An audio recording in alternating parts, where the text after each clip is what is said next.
All right, folks, welcome back. We are back better than ever. Rob, you got to play some golf this weekend. I'm extremely jealous. How you doing?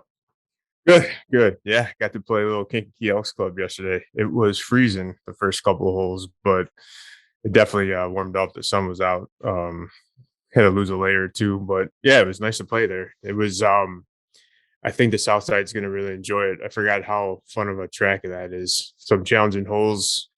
It was. I forgot about the some of the undulation on the greens and Yep. just crazy, man. I forget the hole six. I forgot how long that par five was. It was fun though. It was a good time. Had some bad swings, had some good swings, but it felt good to be out for sure. Yeah. I mean, I was super jealous. And then when I woke up Sunday, I'm like, this guy's a maniac. I mean, it was Dude, it's freezing out. yeah, they had so it was an event for no laying up. There's like I don't know, almost 72 guys. It was hilarious. I think one guy drove a cart. The rest was just all walkers, but they had like I think they were what they call the solo fire pits. Yeah. They had a bunch of those out there. Elks Club was awesome. They had the fires going the whole time for us, and just kept them going, I should say, so people could stay warm. But yeah, everybody had I don't know, I had like 4 layers on. Couldn't swing the first hole because I was just so with all the layers on. It was great, but it was fun. It was good to see the course again. Definitely, I think you guys will enjoy it. Especially it's definitely gonna be harder with when the leaves are on the trees. Obviously, everything was bare still, but Right. just this the greens though. Again, I just could not believe how much of undulation were on those. I didn't remember that. A lot of shots thinking staying on and they'd roll back and stuff like that. But it'd be a nice challenging course for everybody. Yeah. I mean, 72 guys is a great turnout. Um, that's the one thing that stuck with me with Kinky Elks was the greens. I was Mhm. like blown away by their greens. And to your point, I think our guys, it's literally the heritage bluffs of the Yeah, south suburbs. I mean, it's yeah, King Elks is awesome, and especially for the yeah, price. I mean, you can't beat it. for sure. But yeah, I mean, how'd you guys finish? It was the morning game was a quota, and then they did like a knockout. So then the top 16 went to a knockout, and I think they only did 9 holes though because of the cold and the sunlight. I got out of there after the quota game, and I didn't shoot too bad for the first round, and it being so cold in the wind. I mean, like you literally had a it was like a 3 club difference win for some of these holes. Like I had that par three number five, you could easily hit a pitching wedge. I think I was hitting like 8 iron because it was just like the wind would catch it, you hit like the brick wall type deal thing. Right. But no, it wasn't bad. I fell 7 short of my quota, which that's a fun game. That's the first time I really ever did a quota game, and it was definitely kept you focused on how you need what you're shooting and what you need to get done. Yeah. Right. Right. Yeah. Like I said, super jealous. But Uh, I was LOLing in the morning. I'm like, I don't even know if I would go play golf, but I'm like, Big Rob is on his way out to Kinky Elks. You were telling me guys were buying heated vests from Home Depot, and oh uh, yeah, the thread was open. They're awesome, I should say. They were those I've seen them before, but yeah, those USB charged vests that have like the heat panels in them. I mean, I could have swore I saw a couple guys with the quarterback. You know what I'm saying? yeah, Cantley had it on. But it was like funny when you pulled up in the parking lot, like literally all the guys are out there. Everybody's taking out their push carts, but then you could see everybody just put a sweatshirt, then a vest on, and then you had it was funny. yeah. Did you have any heated packs in your pockets at all, or you said guys So were wearing the QB pouches in the front? yeah, I think I could have swore I saw 2 guys. I mean, there's so many, and everybody. The only thing that kind of stunk was I never played a shotgun where you walked, so everybody was like walking out to the holes. Yeah, So we started on 12, so it wasn't too bad. But like those guys that started out on like right. 14 and 15, and that kind of sucked. But they had those hate packets for everybody. But like one of the gifts I got for Christmas was the gloves that attach to your push cart, so that all worked out nicely. Hell yeah. Speaking of golf, did you watch any golf? Well, obviously you probably didn't catch much Sunday, um, but did you catch any of the Dell match play? Yeah, I watched some of it on Friday, a little bit Saturday, and then I was home in time to catch the end of yesterday. But I mean, I was when we were at Elks Club, they had it on the TVs, obviously, and when I saw that stat, if Scotty won and become the new number one, I was just taken back by that. But then you realize, 3 of the last 5 makes sense now. But no, I got to see some of it. Like I really thought, like I said earlier, I think last podcast, Kisner, man, dude, that guy's a machine. Absolute machine. We're going to put the Dell on hold, though. We have a very special guest for you guys today on this week's episode, Mr. GU himself, Adam Fonseca from Golf Unfiltered. He just got into the waiting room, so we're going to let him in. All right, folks, we have Mr. GU himself, Mr. Golf Unfiltered, Adam Fonseca, joining the party. How you doing there, Adam? I'm doing good. It's nice to see both of you. You too? Absolutely. We actually just saw each other not too long ago at the company that you're supporting right now, and that is Sub 70. That's right. Yeah. At their soft opening of the 70. Yeah. What was your experience like there? Those guys are great. I've known them for a few years now, and the location was better than I could have imagined. Yeah. I mean, I honestly didn't know what to expect when I went in. But I don't know. Did I tell you what happened as soon as I walked in? No.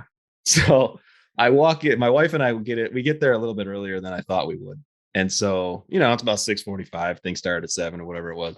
Yeah. We walk in and Jason Hyland is videoing with the videographer in the other room. And they're like, everyone else is on the top of the steps, like going upstairs. Yeah. And they're all like whispering, like, stop, because they were recording. So we got kicked out. So they had to redo it. And that was my introduction to the place. But aside from that, it was great. Yeah. Right. No, that's hilarious. So I'm assuming it was the video afterwards that they put out that you walked into. Yeah, they had to redo it again because we were a little impatient, I guess. But yeah, no. Other than that, it was great seeing both of you guys. They just got a nice little setup there. Absolutely see that as a place I'll maybe book a party at some point. It's a really cool place. Definitely. Sure. The location, like you said, is everything. Downtown Sycamore is pretty awesome. It kind of reminds me of downtown St. Charles, in a sense. Yeah, great location. I mean, the vibe in there is unbelievable. Super chill. You could pretty much, it's a golfer's little paradise. So super excited to get back out there. Speaking of, though, let's dive into a little bit of the Golf Unfiltered side. How did GU start, and what kind of drove you to start podcasting? Well, I mean, first of all, it's cool to be on this side of the mic for once. I appreciate the invite to come talk. Well, so I've been doing something like this for a while, and originally I had a website called Chicago Duffer, and that was back when I was still in college. This was like 2001, 2002, and shortly thereafter, the right people read some of the stuff that I had written, and I got to work for a few publications. I got to work for SB Nation for a little bit. That's how I got to know guys like Brendan Porath and all those guys. And then if you guys remember the Back Nine Network that came and gone in like a flash, that was the big competitor to the Golf Channel. Yeah. And a guy that I know, brought me on there. And I would say so probably since 2002, I've been doing some form of either writing about golf or eventually podcasting when it became Golf Unfiltered, which was around, 2007 now. There was just a lot of attempts that I made to write about this game that I love. As a guy just sitting, drinking beers, watching the PGA Tour on television, thinking, I could put a coherent sentence together. I could probably write something. And that was back in the days when there was Blogger and LiveJournal, like right. GeoCities, get your website up in a few clicks. So I think ever since then, I just always tried to, share my thoughts out to the world. And I had no expectation of anyone reading a thing I wrote. But then the podcast came around. Probably I've been doing this for maybe 6 years now. And yeah, I mean, had guests on such as yourself. We try to bring on a lot of different industry representatives from brands, as well as we've had a few tour players on over the years. But what I try to do most recently is talk a little bit more about like the guys that go and play on your tour, really people who just love the game from all levels, whether it be beginners to long-standing, mid amateurs or whatever, because there's just so many different ways to love the game. And I try to cover it in as many ways as I can. Awesome. Speaking of, I saw a Northside Tour registration come in today. Your buddy, our mutual friend, Chris McEwen, he's like, come do this. I'm like, oh, it's a little far out there for me, but whatever. I've not played many of those courses, so I figured why not? So that's exactly why I thought you did. And I'm like, you know what? That's awesome because, like you and I, we're both from the southwest suburbs, and we've played these tracks over and over and over again. I'm like, you know what? I bet you he wants to go up north and play some of those tracks that he hasn't yet. And that's exactly what, the Chicago Golf Tour is all about, right?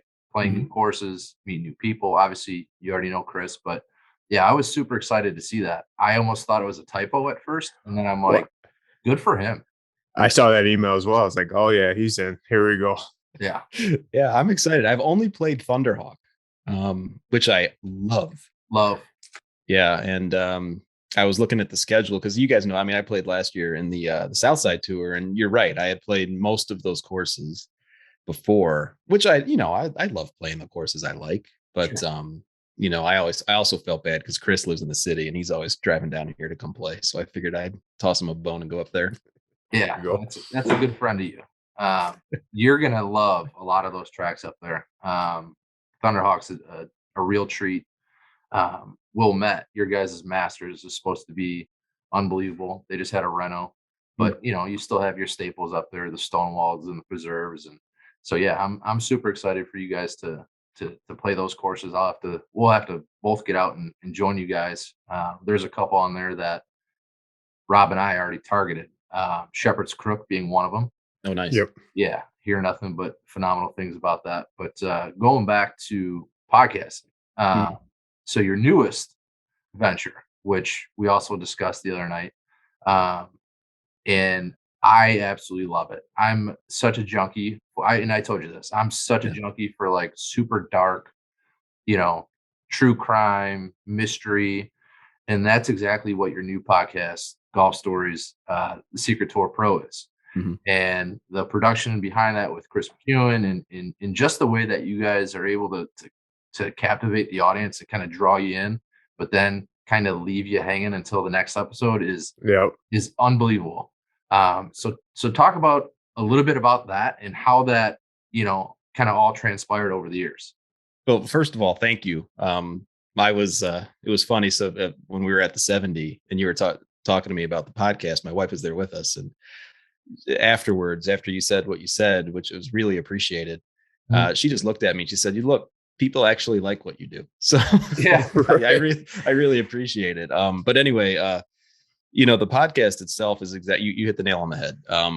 Chris and I were talking about doing a show that was a little bit more documentary style. And this story of the Secret Tour Pro, the anonymous Twitter account, had been stuck in my mind for 7 years easily. Just an account that I had gotten to know. And if you listen to the podcast, you'll see that I fell into, I guess, the trap that so many others fell into, where I thought I was talking to a real European tour pro. Right. And that, and basically what went from there was this guy confiding in me with a lot of different things that was supposedly going on in his life. I returning the favor, because this was, again, 7 years ago. You don't know what you're doing online. I didn't know what I was doing online. Right. Everyone's anonymous as far as but this person was like, holy cow, I'm talking to this tour player who cares about my day. Yep. And in retrospect, in hindsight, I'm like, what the heck was I thinking? Like, how gullible am I? But then, so I had him on my podcast. I eventually have this guy on my Golf Unfiltered podcast. And then immediately, I'm talking days, not even, I get a bunch of listeners who reach out to me and say, hey, this guy is full of it. And I have proof. Wow. And so I would say 5 people total reached out, 4 of whom were supposed to work with this guy to create a website. And for your listeners who don't know who this Twitter pro guy is, Secret Tour Pro. Yeah. He had the goods for a while. He would always have pictures, news from tour stops. He would literally break news on sponsorship deals for some of the top I followed guys. him. Yeah. I followed him, and I believed everything that came from it. Yeah, many people did, myself included. When Pat Perez joined PXG, he broke that news before Golf Digest did.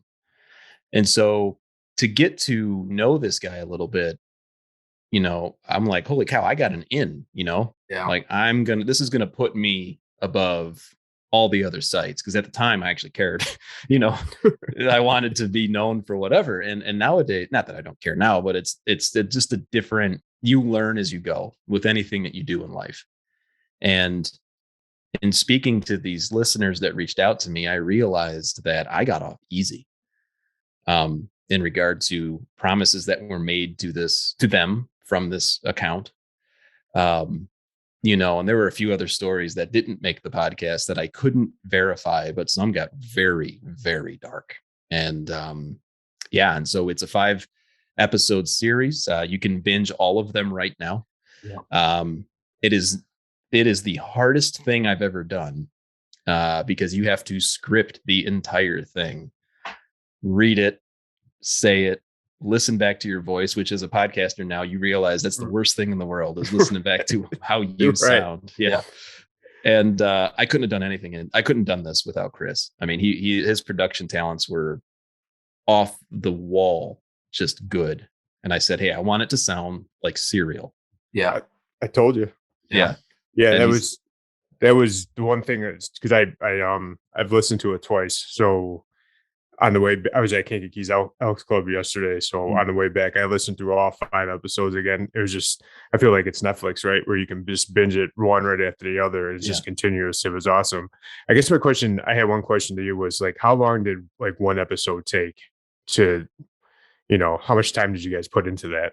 Ooh, that's a good question. So the first episode, after I reached out to like 4 writers, I'm like, how the hell do I do this?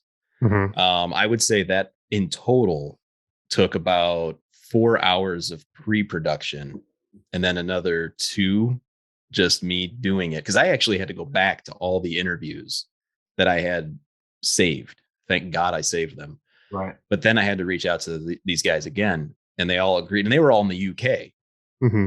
And so now I'm dealing with time zones. I'm doing all that stuff. But to answer your question, I would say the first episode took solid 6 hours. And then, you kind of find a groove, so it kind of saved a little time on the back end. But Chris was great. He was just like, you know what, send me the clips. I'll put it together. I'll send you a revision. Let me know what you think. And it was funny because we were co-writing literally at the same time in a Google Doc where you would see each other in the document. Yeah. He's typing, I'm typing. I'm like, dude, you need to stop for 2 seconds so I can go in and edit this. So yeah, it was truly a collaborative effort. Rob, we share some of the same issues. I was just gonna say, me and Tom sometimes fall into that as well. Yeah, it's unavoidable. You guys did a hell of a job, man. I mean, it is so good. Thank you. I highly, highly recommend it. And the best part about it, it's so different from what you normally do. Mm-hmm. Right. On the opposite end of Golf Unfiltered, but you could tell, so much work was put into that. I believe you even said in maybe like the 4th episode or 3rd episode that you literally had to like dig through your notes, and luckily you had like a bin that you saved from this entire experience. And then to your point, you're reaching out to guys that are, on whole different time zones, and I'm assuming you probably have to, get some type of, hey, I'm moving forward with this. Are you sure? Are you positive that this happened? Kind of almost like a verification, so to speak, or in consent. But yeah, it's super well done. I was sad that it ended, to be honest. Well, we got other things up our sleeve. I was gonna ask, do you have another one lined up to start? We have a list of potential topics. One crazier than the next, but if we can pull it off, there's a few other golfers, including a few others that we haven't seen in a long time. Hint, hint. Yeah. That we might try to get. And it's just a matter of finding the right people. Because what's funny, and it's back to your point about, like making sure people really wanted to do this. There was one of the guys, he goes by the name of Oscar in one of the later episodes. It's not his real name. And that was an agreement that we made. He's like, look, I can't use my real name. And for reasons of this really got to him, like treatment. He needed treatment because of what this guy did to him. Wow. And as far as, what we have thinking of, what we're thinking about in the future, I would love, I don't know if I could pull it off, but I would love to do just an expose on the Back Nine Network and what went wrong. There's a lot of guys that still write, that are still on Twitter, that talk about it all the time. And the stuff that went down, like it would blow your mind, and maybe we could talk about offline, but there's definitely a list. Definitely. I'm assuming it's probably down the same avenue of like the Big Money Golf Classic or something of that nature, which would be another great one. But you did tell me at the soft opening who you were targeting, and I almost fell over. And if that happens to your hint, that would be unbelievable. So yeah, I don't know how we're gonna pull. That was Chris's idea, and I'm like, all right, buddy. I mean, let's try it. And I think it's funny because these personas that exist in golf, whether it be anonymous or not, it's all wrapped around, back to the whole premise of your guys' tour is you're meeting people for the first time a lot of times, and you share the love of one thing. Right. And I've had nothing but great experiences playing with the guys in the Chicago Golf Tour. And I'm sure you get that a lot, but when you've got someone like the topic of that Golf Stories, the Secret Tour Pro, kind of exploiting that, right? That's just, you feel dirty. It's like, what is going on? Right. But, there's so many good people in this game that they have stories too. You're not going to hear them on ESPN or all that. So I want to tap into those stories because that's what keeps me engaged in the game. Yeah. Honestly, I'm not a competitive golfer. I mean, Tom knows that. He played with me, but it's a matter of like, that's what brings people back. And if you can find friendships and establish friendships and good people like you can on your tour, that's what makes it worthwhile. Right. Well, totally agree. And you could even tell, in your voice, like towards the end of STP, that, and you even admitted, like, this guy took me for a ride. You could tell, like, you were, not even shadily, like you were getting, almost, you were just at your point. Let's just say that you were just kind of fed up, like, when you directly asked him, who are you? Then I started to kind of get the feeling of, okay, this has gone on long enough, and he just wants some closure and answer, and that's the best part. So we won't give any more hints away. Listen to it. Yeah, definitely. You won't be disappointed. It was awesome. Thank you. Yeah. But no, but the other thing I thought was hilarious, and not hilarious, but it's funny, was like how you talked about your equipment, right? And how different your voice was on the phone compared to like right now. Like, when we have the microphones and everything, I was just like, is this two different people? I mean, at one point it was crazy. Dude, my first podcast were like this. I was literally on my iPhone and just recording it into it. And that, and Tom, I appreciate you saying what you said, because I remember messaging him that question. I forget how long ago it was, but it was probably like 2016, 2017. And I was sitting in a Missouri hotel room because I was traveling for work. And it was like It was late. I was fed up. I got to go to work, Right. and I'm just like, I can't deal with this anymore. And I remember recording it, and I remember hitting pause because there was a moment where it, like, you go back to that point, and it's like, it's embarrassment almost, like falling for it. Right. But I appreciate you saying that, because I was definitely feeling it when I was re-recording it. I'm like, you know what? I'm going to put it out there. I got this far. I got to finish this damn thing. So. No, you could tell. I mean, it was raw emotion, and that's what made it, as good as it is. For all the listeners, definitely go check it out. Golf Stories, The Secret Tour Pro. That's kind of, Adam's and Chris's, sister podcast of Golf Unfiltered. You guys have a bunch going on. Golf Unfiltered's growing. We just brought on another writer, Nikki Dunnigan, who's fantastic. She's down in Georgia. Yeah. I hope to meet her one day. But she's actually doing a podcast mini series on the main Golf Unfiltered's feed, leading up to Augusta, called Memoirs from Magnolia Lane. Entirely her idea. This is a woman who lives and breathes and was literally raised by Augusta National. I'm like, sure, here's my account. You go record. Yeah. So I listened to that last night. Yeah, that was a good episode. Has a master's tattoo. That's how hardcore she is. It was awesome. She is hardcore. She's super talented. She's got fantastic ideas, and it's just it's a different way to look at what I do, because it was always just me, and right. I hate to be that guy. It's like, I'm just one guy, because you guys were just one guy at one point, and you look at how big you've grown.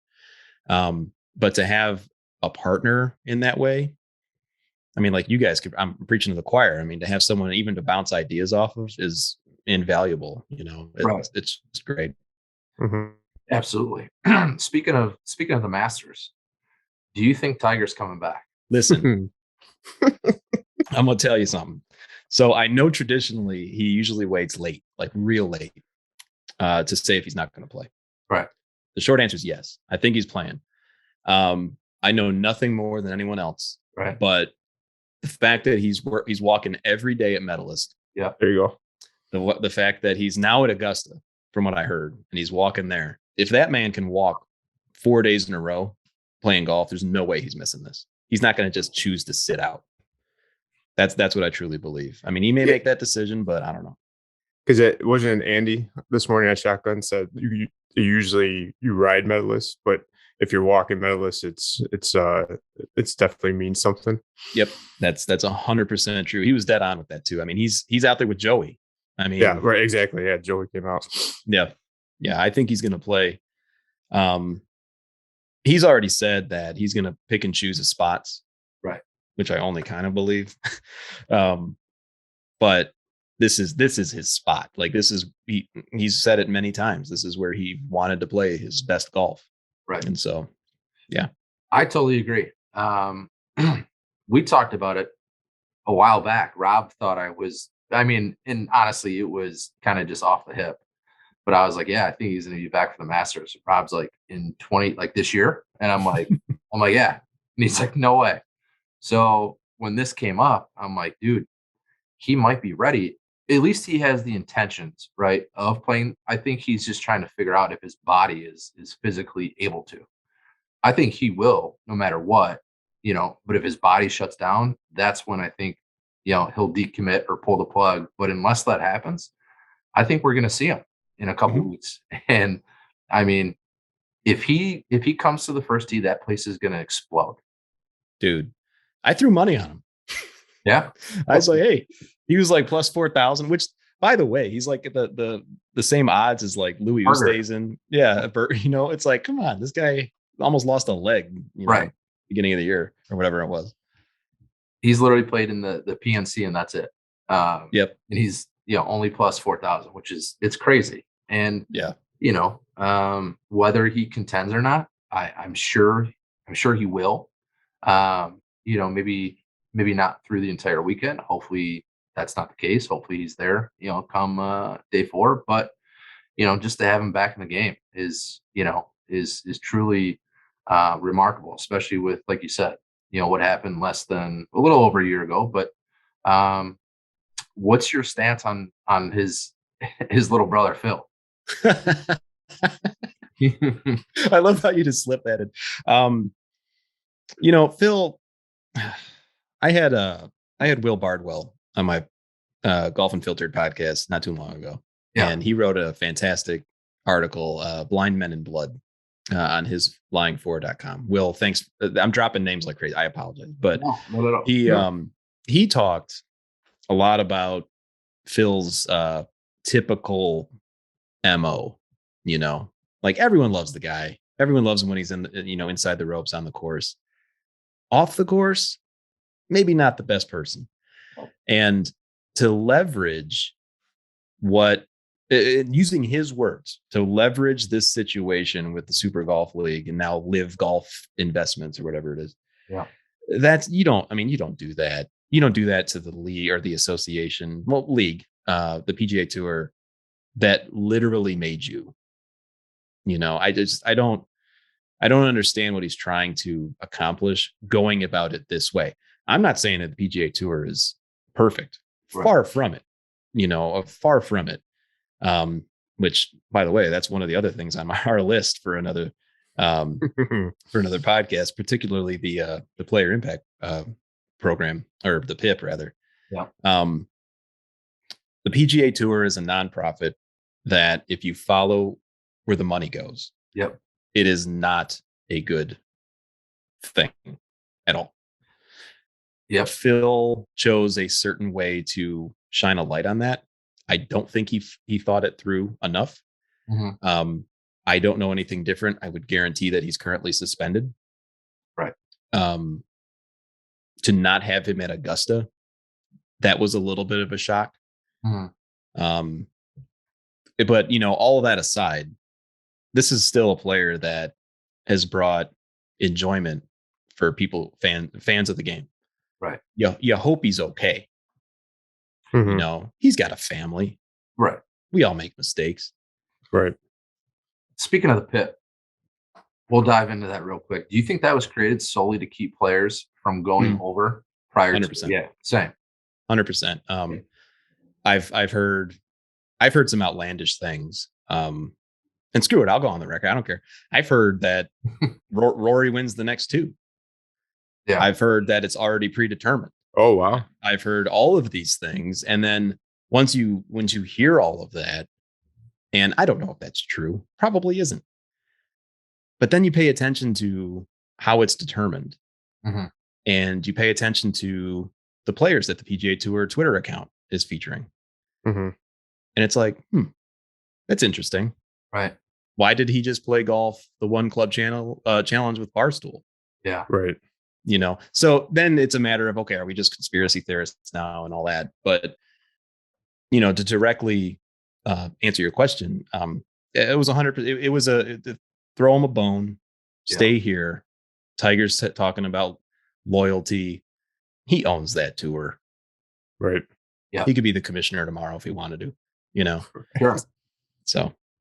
See, I think the SGO has some serious traction. Mainly just with the shares to the other tours. I think that's where the PGA Tour could benefit with partnering with somebody like that. But the PGA, you mean?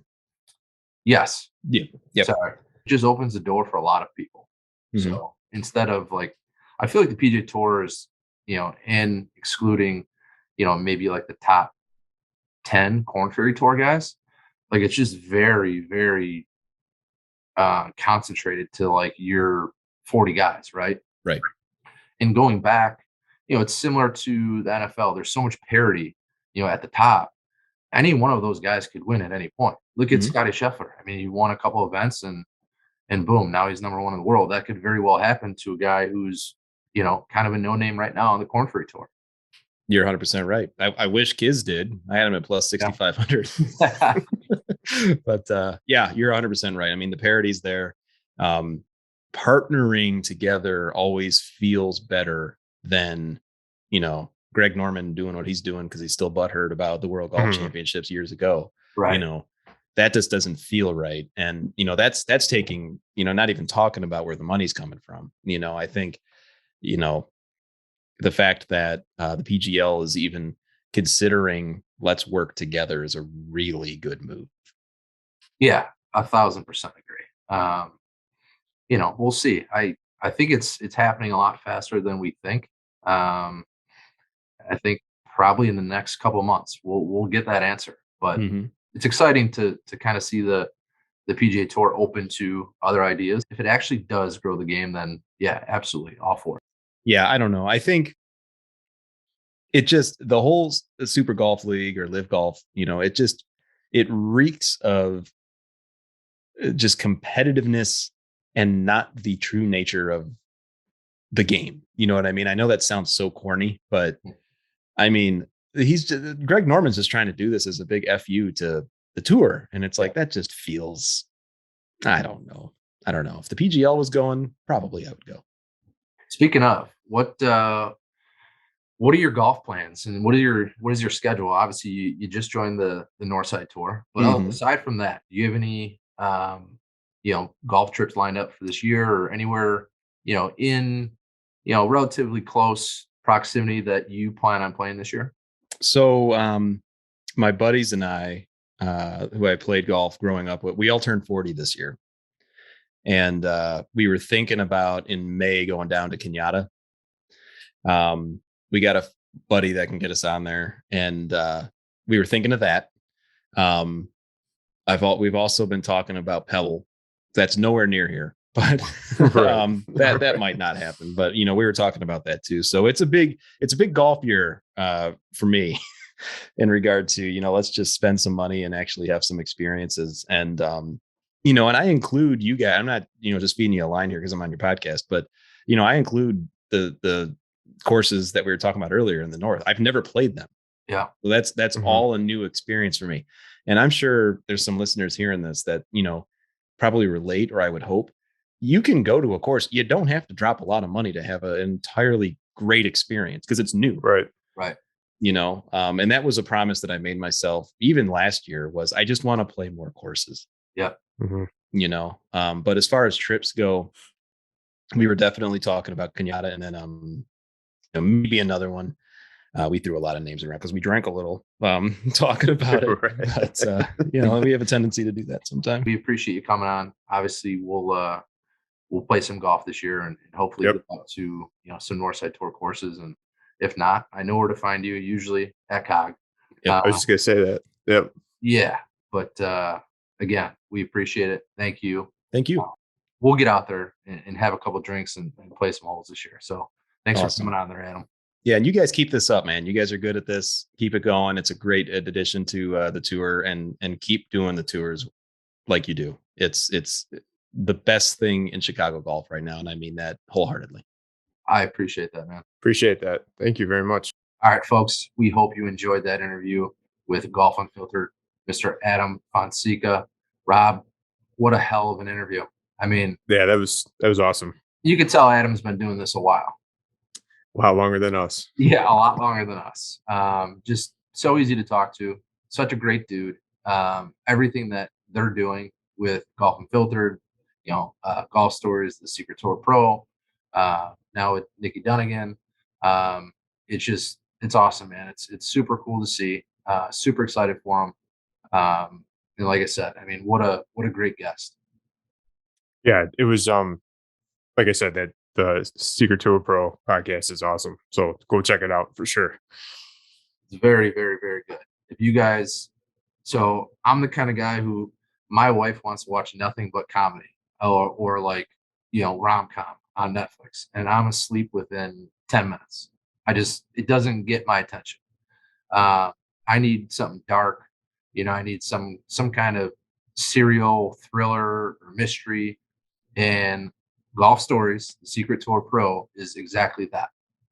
So go check it out. Download that. All 5 episodes are available now. Go binge that. I'm serious. You won't be disappointed. Not at all. Going back to the Dell there, Rob. Scotty Sheffler. The man is on fire. Dude, it's just nuts. He's won 3 of his last 5 starts. He's now catapulted himself into the number 1 spot in the world, number 1 golf in the world. He took just over $6 million home in the last 5 stars or Yeah. whatever it was. So he's essentially almost doubled his earnings from when he was at like 42nd in the world to, the 3 wins. He's now at like 14 point whatever 8 million total earnings. So Mhm. the guy's on fire.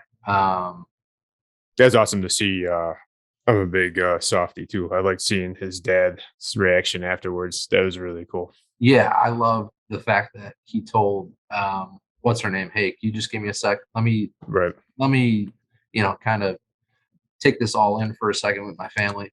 I loved that. Mhm. But yeah, same. Big softy.